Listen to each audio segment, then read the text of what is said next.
بسم اللہ الرحمن الرحیم۔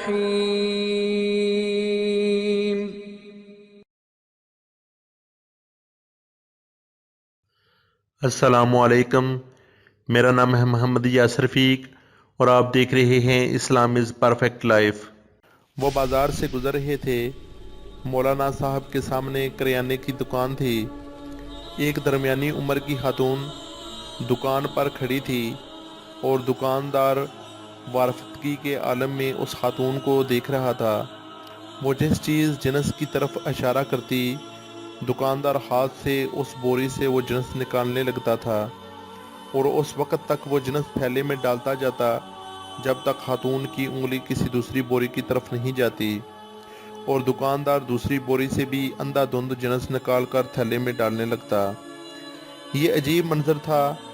دکاندار وارفتگی کے ساتھ گاہک کو دیکھ رہا تھا اور گاہک انگلی کے اشارے سے دکاندار کو پوری دکان میں گھما رہا تھا، اور دکاندار الادین کے جن کی طرح چپ چاپ اس کے حکم پر عمل کر رہا تھا۔ خاتون نے آخر میں لمبی سانس لی اور دکاندار کو حکم دیا، چلو بس کرو، آج کی خریداری مکمل ہو گئی۔ دکاندار نے چھوٹی چھوٹی تھیلیوں کے منہ بند کیے، بوری کندھے پر رکھی اور خاتون سے بولا، چلو زبیدہ، میں سامان تمہارے گھر چھوڑ آتا ہوں۔ خاتون نے گردن ہلائی اور پوچھا، کتنا حساب ہوا؟ دکاندار نے جواب دیا، زبیدہ، عشق میں حساب نہیں ہوتا۔ خاتون نے غصے سے اس کی طرف دیکھا، واپس مڑی اور گھر کی طرف چل پڑی۔ دکاندار بھی بوری اٹھا کر چپ چاپ اس کے پیچھے چل پڑا۔ مولانا صاحب یہ منظر دیکھ رہے تھے۔ دکاندار خاتون کے ساتھ چلا گیا تو مولانا صاحب دکان کے تھڑے پر بیٹھ گئے اور شاگرد گلی میں کھڑے ہو گئے۔ دکاندار تھوڑی دیر بعد واپس آ گیا۔ مولانا صاحب نے دکاندار کو قریب بلایا اور پوچھا، یہ خاتون کون تھی؟ دکاندار نے ادب سے ہاتھ چومے اور بولا، جناب، یہ فلاں امیر خاندان کی نوکرانی ہے۔ مولانا صاحب نے پوچھا، تم نے اسے بغیر تولے سامان باندھ دیا، پھر اس سے رقم بھی نہیں لی، کیوں؟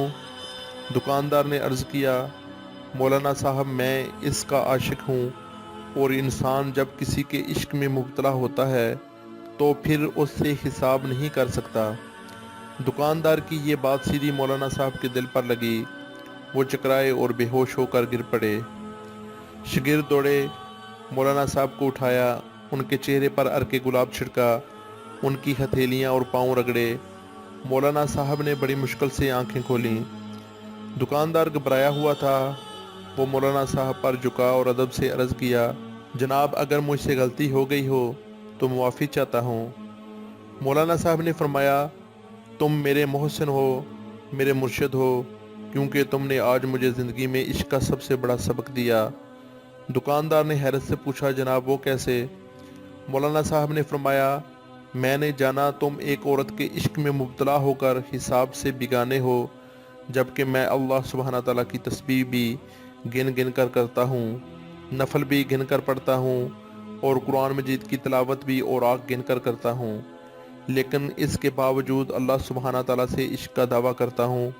تم کتنے سچے اور میں کس قدر جھوٹا عاشق ہوں۔ مولانا صاحب وہاں سے اٹھے، اپنی درگاہ پر واپس آئے اور اپنے استاد حضرت شمس تبریز کے ساتھ مل کر عشق کے 40 اصول لکھے۔ ان اصولوں میں ایک اصول بے حساب عطائیت بھی تھا۔ یہ مولانا صاحب مولانا روم تھے اور یہ پوری زندگی اپنے شاگردوں کو بتاتے رہے کہ اللہ سبحانہ تعالیٰ نے ہمیں نعمتیں دیتے ہوئے حساب نہیں کیا، چنانچہ تم بھی اس کا شکر ادا کرتے ہوئے حساب نہ کیا کرو۔ اپنی ہر سانس کی تار اللہ سبحانہ تعالیٰ کے شکر سے جوڑ دو۔ اس کا ذکر کرتے وقت کبھی حساب نہ کرو، یہ بھی تم سے حساب نہیں مانگے گا، اور یہ کل عشق الہی ہے۔